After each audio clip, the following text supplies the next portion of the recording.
I want to share with you guys a segment of one of my newer YouTube members only videos on the Baltimore Ravens ebook. The video goes over dime 236 Will, which is a 3-down odd dime formation. It's interesting because it has a number of really interesting ways to run 8-man coverages, particularly with a number of variations out of cover 6 or cover 9, and then also a cover 3 shell as well. It also has what I think is the best blitz in the game, which still hasn't caught on yet. It's easy to set up. It actually can't be blocked if you set it up right, and you don't need to send any extra rushers. In fact, I think you can do it with just 2 rushers. I went over this briefly in a video here not too long ago, but like I said, it just hasn't really caught on yet, but I think it's still good. I think you can definitely tack onto it and use it in your own game plan. But what I really like about odd dime 236, and really you could do this out of any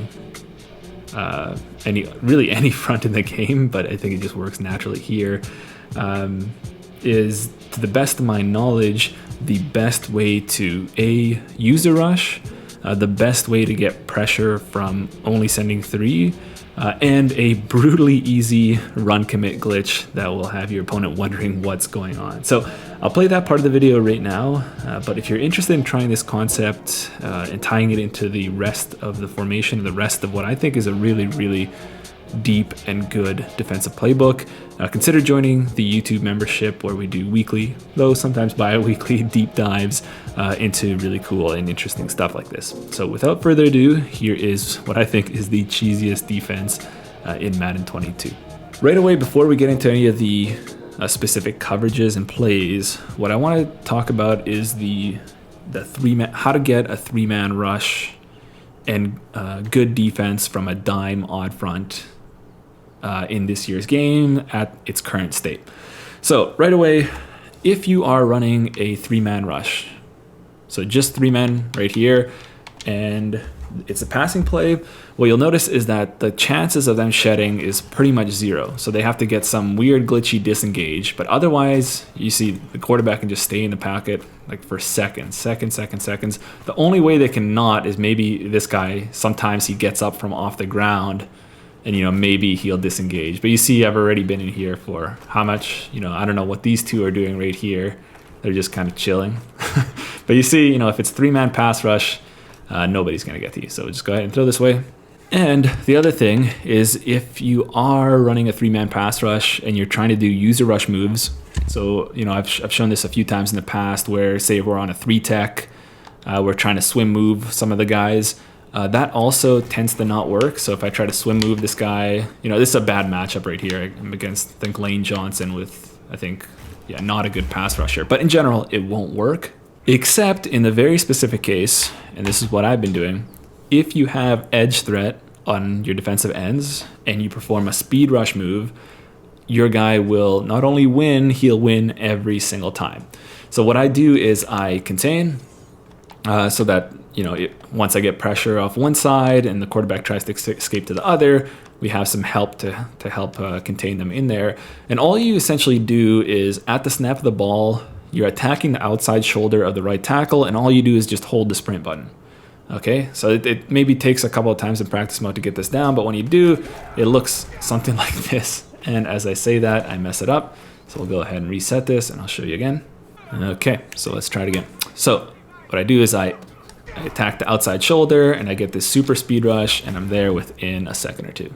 So I think the reason why I screwed up there was this is a little bit of a different angle than what I'm used to. I'm used to doing this out of a 4-man rush, out of over front, and usually you can just hold down and sprint and you're fine. But in this case, you kind of have to, what I'm doing is I'm holding, it's kind of down and to the left, down and outside and the sprint. And then once I engage, I hold the sprint button and he'll win every single time there. Now, this is an obvious mismatch right here. So this is Joey Bosa against, I don't know who the left tackle is here, but you see he only has 2 pass blocking points. So obviously, he's probably like 70 something pass block. But take it from my word, it doesn't matter who they have there, you will win, except in the case where they have edge protector. So this year, it's not so common that people have edge protector on their tackles, but it does happen, in which case you'll likely have to go to something else. So usually when they have edge protectors, I'm just running contains, whether it's on this or one of the 4-man fronts, and then letting my interior guys go to work. Or, if they have pass protecting abilities all across their offensive line, like post up and secure protector and edge protector and things like that, then I'll start to work in blitzes and things like that instead. But this is a nice way, because otherwise there is no way to get a good pass rush with a 3-man rush, right? So you're forced to run 7 in coverage. But in this case, we can get 8-man in coverage and get not only good pressure, but it's consistent and quick. So yeah, you're giving up your user coverage, but in return, you get 2 CPU defenders. So rather than something like this, where you have 4-man rush and you're usering 1 guy, now you get a 3-man rush and you have an extra zone defender, and plus your rush is really good. So it's a little bit of a trade-off, but I think it's a pretty good trade-off. And even still, it's not something you have to live and die by. For me, it's something that I kind of hop in and out of depending on how I'm feeling, depending what I'm getting from my opponent, as my dog's going nuts there. So hopefully that's not too distracting. But yeah, so that's really good. And the other thing, here's where it gets really crazy, is I don't know how well known this is, but in this year's game, for whatever reason, when you run commit, and this works with everything. By the way, everything I'm talking about here with the pass rush works for everything. Like, you don't have to do this 3-man super speed rush out of this particular formation. I think it kind of works best for it in terms of the whole scheme of things, but you can do this really out of anything. Plus, you can do this crazy run commit glitch where if you have a 3-man or less rush and you run commit, so right now I am run committing, and they call a passing play, nothing happens, right? So you guys are playing the pass like you hope they would. So that's really nice. But here's where it gets crazy. So again, 3-man rush. Now I run commit, and they're actually running the ball. Halfback base right here. You see, now everybody flies to the ball, and it's hard for them to run against this dime front.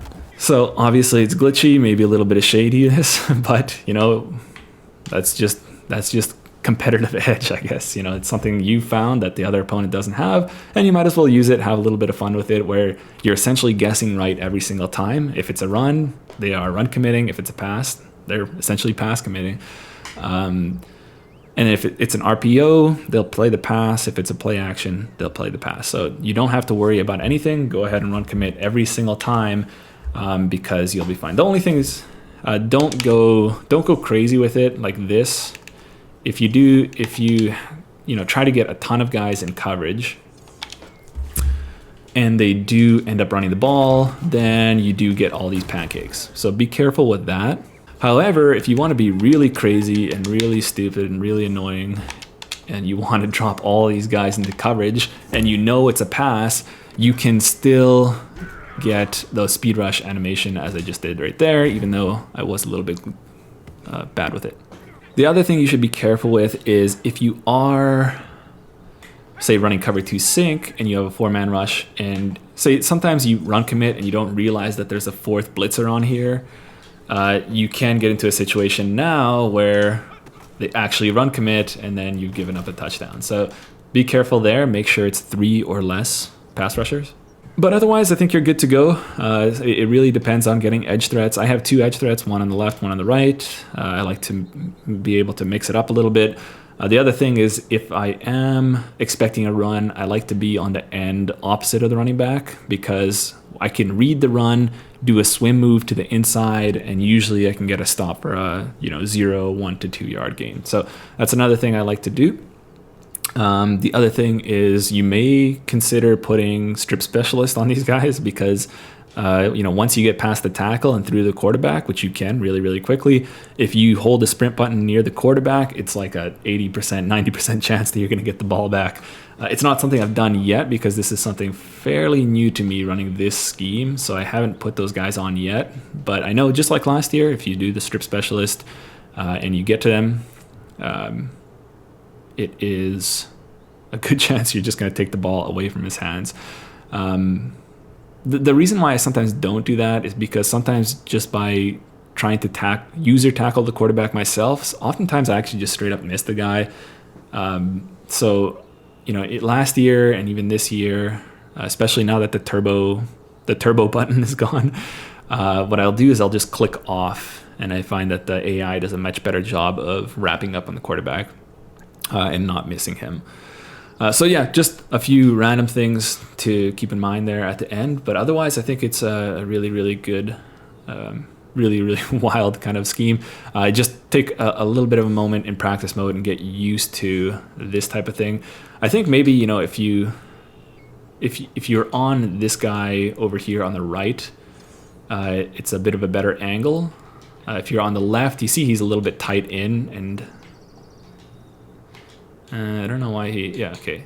If I spread, I forget what I have to do here. I think I need to reset this play. 1 second. I think if you pinch, he gets a little bit outside, and that gives you actually a little bit of a better angle to get an easier speed rush win on this side. So just one final note on that. Then if you want to user cover in this, one thing to note is, so if you want to user one of these guys, if you want to switch it up a little bit without going into a different formation, say if you want to user this guy right here, what you'll always want to do, especially if you're expecting pass, is put yourself into a blitz assignment. That might change the coverage rules a bit, but I wouldn't worry about it so much, because it's really, really important that you do that, because if you don't, you won't get a pass rush, and if you do, you'll see that guys actually win their blocks. So definitely put yourself on a blitz. It's kind of wild that we have to do that, but it is what it is. Otherwise, if you're expecting a potential of a run, what I would do is, run commit, make sure that you have only the 3 pass rushers. Maybe you want to contain, just in case that, it contains at this point is better than nothing. So then, if they do run, then, you got everybody flying to the box, plus your user.